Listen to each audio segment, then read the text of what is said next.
Part 2 of the title match of the Tournament of Champions. That is not Kyle King doing a push-up. That is Kyle King looking at the oil pattern. Yet one of the many things that he has learned over his 61 career JBT titles. Trying to get a good look on what the heck is going on right now in a blown-out Los Angeles pattern. They're shooting in the Kyle's still in the 4th frame, has a 4-pin lead in this title match for all the marbles. Meanwhile, Rapp over in the handicap division was your top seed today, and after a 4-bagger, that's an open frame in his 7th frame. He's giving 18 pins to Lindsey, and that's still a match over there. Kyle liked that ball at about 40 feet and didn't like it by head pin. See him mouth the word wow there. He was surprised that ball moved that much in the last few feet of the lane. Rapp way Brooklyn. He's gotten a couple Brooklyns to fall in this match, but doesn't get this one to fall. If he spares it up, he'll be leading by 24, minus those 18 he's giving, so it's already only a 6-pin match. And if he misses this, Lindsey will get the lead on the bench. Lindsey is second seed, Lindsey, looking to defend his TOC title. Rapp has never won. This is the Tournament of Champs and almost champs, and that's a really nice spare. 3-9 is about as hard as it gets on this pattern, and Rapp covers it well. So Kyle tried to move back to the right, which is theoretically where you play on this, but that's about 12 games ago at this point.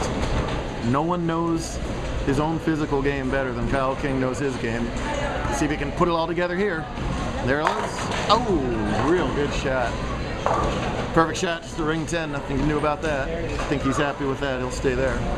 Key shot for Lindsey here, spare working in the 8th frame. His family says carry. It should have, but it didn't. Another nice ball, and he goes, what do I got to do as he leaves that swishing 7-pin. Kyle, obviously an excellent spare shooter, takes out a ball that doesn't hook at all, goes hard and straight, and hits it in the face.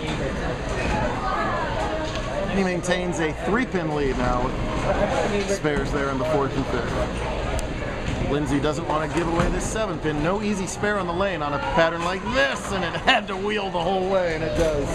Mrs. Lindsey catches some air on that one. That ball had to wheel the last few feet, but it does. Brendan won this tournament last year as part of a 3-title campaign, also winning the Mojave Invitational and a stop at Nugget Bowl in his hometown of Bryanna. Caldwell now has 4 spares starting off top seed into this tournament. Here's Lindsey at the same time. Lindsey strikes, and Caldwell breaks up the 4-9 to leave only the 9. Brendan has been brilliant in the 9th and 10th frames of his title matches, and he sets it up again with a 9th frame strike.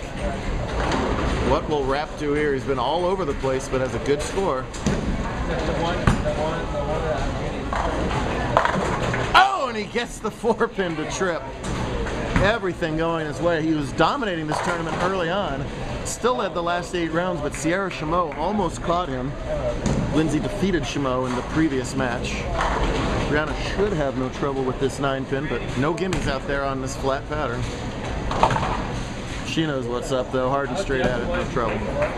So right now, heading into the 10th frame here, Rapp leads by 25 pins, but he's giving 17, so it's only an 8-pin lead overall.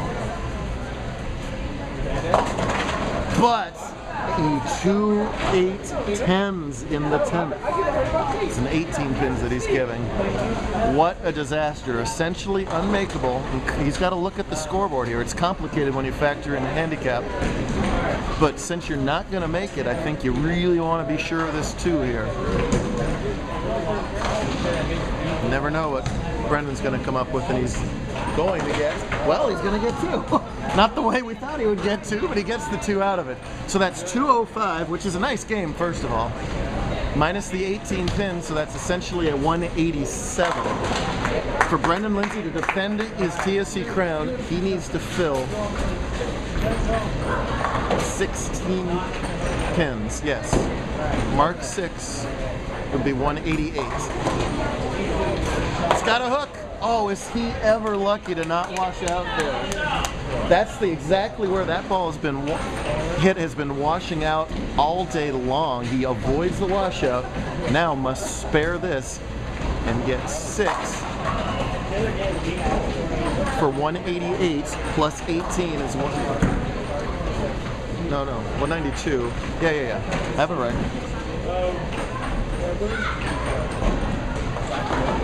188 and 18 is 206. Spare 6 is correct. D. Hanley to my left can hardly stand it. Mrs. Lindsey's eyes are closed. And Brendan... Oh, no!